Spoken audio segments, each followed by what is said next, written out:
So, class is in session. This is what we are going to be working on right now. I'm going to be tacking together all of these sort of things and just running through it. I haven't made a video in a long time, so a bit of content for you lot. The machine we are going to be using is a Fronius TPS 400i. I'm going to be tacking 160 amps, maybe 150 amps.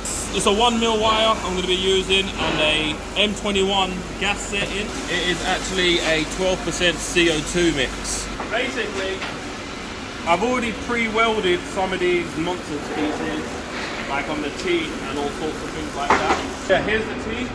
I'm going to make sure I orientate it the right way with the socket, double check everything's good. And I'm going to be working here, T upwards, elbow that way. So it's going to be going that way there, which is the best way to put it in the vise. This would be the best way to put it in the vise.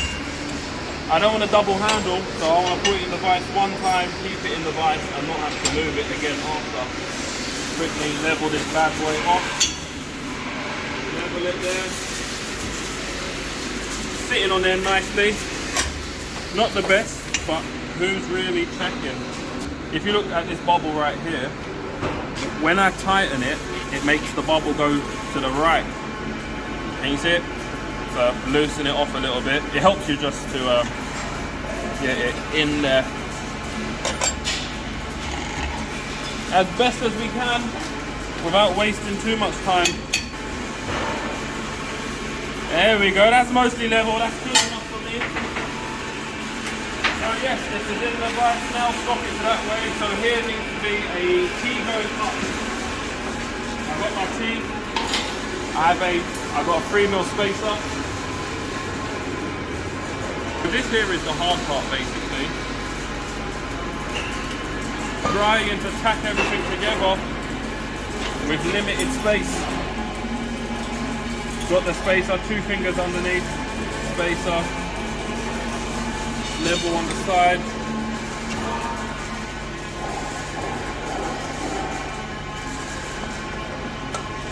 Sorry, Mr. Cameraman.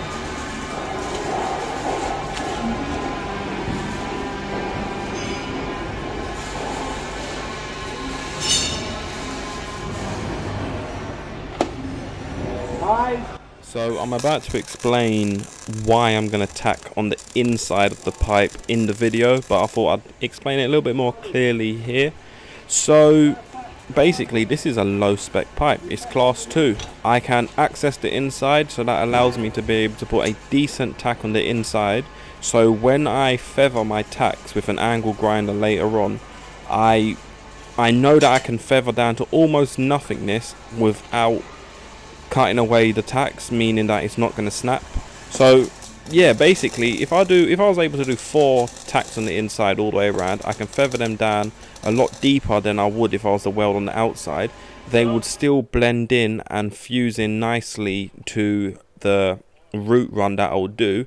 And yeah, there's no real bad downside to it. I find it more comfortable to tack on the inside than, you know, bending over and doing the underneath. Also, certain pipes, if you see how I make a lot of pipes flat on the table, like a 45 set, it allows me to, you know, tack the top and then reach in and tack the inside of the pipe without flipping it over and losing flatness. So it's a little hack. If you can do it, do it. If you can't do it, don't do it.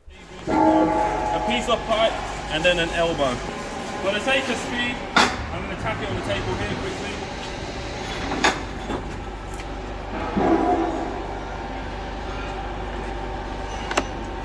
Eyes.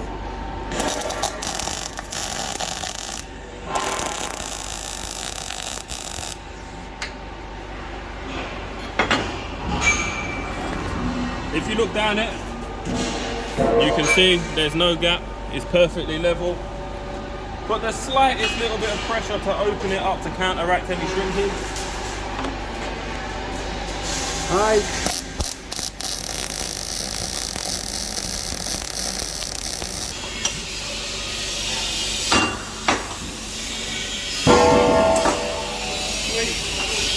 So, because this pipe has so many butt welds and it has to have an overall, the tolerance is only 3mm.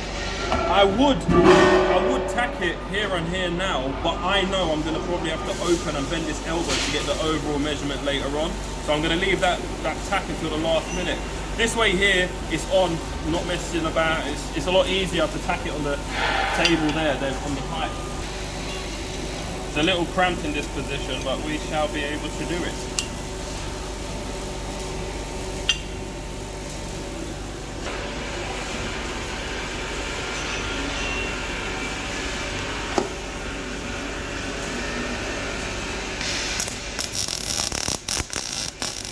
There we go. The camera had a little bit of a bug out, but we are back. I use a wedge quite a lot. Cameraman, can you grab me the screwdriver? And that is going to go here. Pull that out, wedge underneath it. And you can see how you're just manipulating this. Same thing here, manipulating that. Taking the front.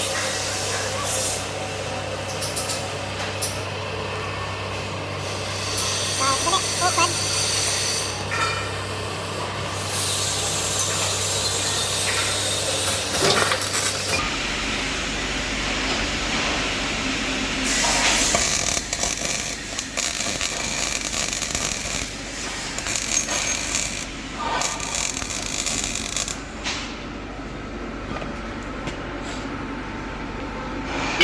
This guy here,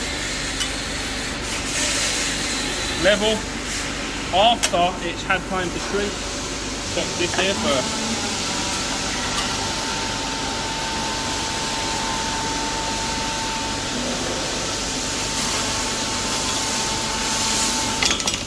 Ooh. That hurts. Believe it or not, that happens quite a lot to me. I've got two screwdrivers to open up the gaps. One of them is just a general screwdriver. You put too much force into it, it's high carbon content, it just snaps off and you punch whatever you're trying to bend. The other one is a piece of sharpened bar stock basically, and yeah, if it's not sharpened to the right angle, it slips out, and if it is at the right angle, it's usually too thin and bends, so it's a bit useless. One more time,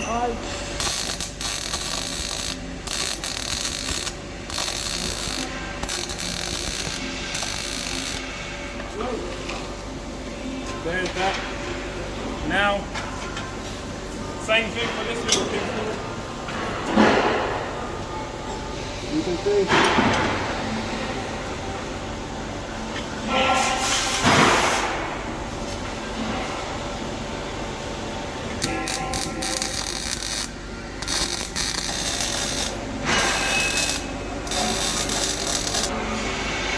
So, you may think I'm a little bit reckless when it comes to tacking this all together, but the truth is, once I weld all of these lengths together in one go, it's going to fall all over the place anyway, that you're going to level the flanges off to the average of the pipe. So, yeah, otherwise you'll spend all day trying to level it, and as soon as you do one tack or one weld, it's just going to fall. So here it is now, here, elbow that way, now we're going to make this side here. Sweet.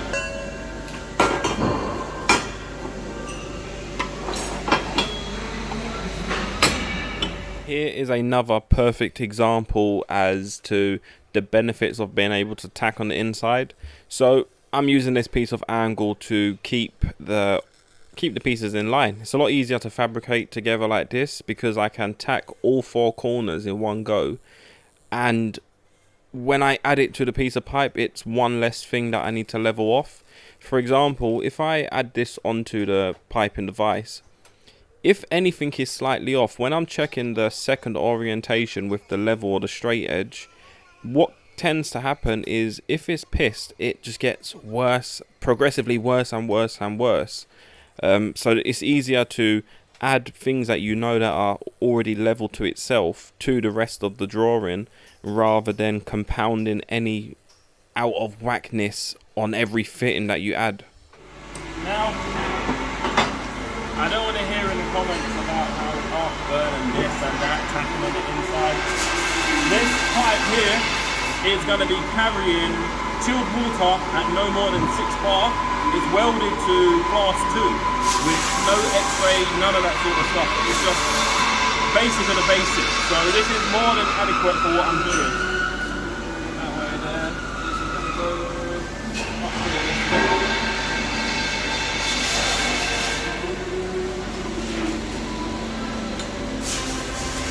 It's much easier to add basically a completed T to this drawing than to add a sliver of pipe, a T, and then another sliver of pipe, and then leveling all of it to the last piece that was just added on. And if the last piece wasn't added on square, then like I said, progressively everything's just going to get more pissed and pissed down the line. It's a lot easier. Usually, for example, a piece like this, if I weren't trying to make a video for you lot and kind of rush, I would have possibly tacked everything on the top orientation and the bottom orientation, and then flipped the whole drawing 90 degrees, and then was able to level it off the second orientation. But I think that's extra work, so a straight edge and the steel rule is good enough, especially because this pipe is going to pull so much once you start welding. That's kind of why as well I thought there's no point doing it perfect.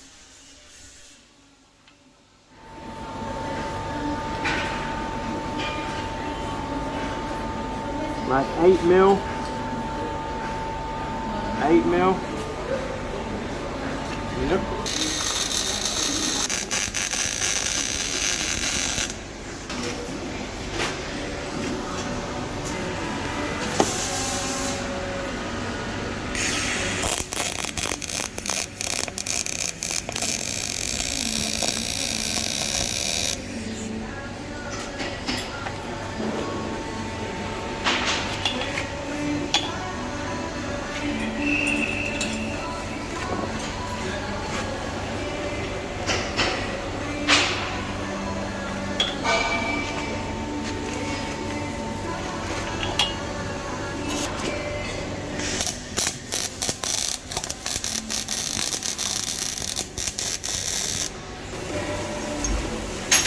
Now,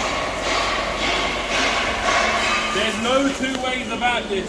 If you want to be a fast and proficient fabricator, you need to learn how to hold things with one hand and tack it together and do basically all of this by yourself, because you can't make up time welding. Everyone welds at roughly the same rate, but everyone fabricates at a different rate, and that's where you make the money. So we're just going to check the overall. 1, 2, 8, 2. So this gap here is a little tight on the inside, a little open on the inside. So if I, going by how I was going, if I would have tacked this, let's see how good it is on the measurement.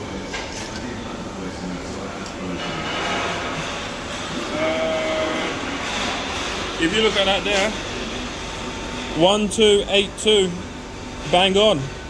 But welding across all of these butt welds, the whole job is going to shrink about 8 mil. So there's a 3 mil tolerance on the whole job. So that there means that these pieces are going to be out. So I'm going to have to open them up. One thing I didn't check is this measurement here. So they have to be opened. 714 mil. 714 mil. Pretty bang on. For some reason, these will shrink in, but not nowhere near by the amount that the other two will shrink in. So these are good to be left how they are, but these ones here I'm going to open up.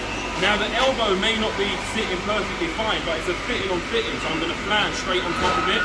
So it doesn't matter if the elbow's all the way over at this angle and then the flange is offset to it in a weird way. That shouldn't matter. Now I'm going to hit it. Cameraman, can I have the hammer, please?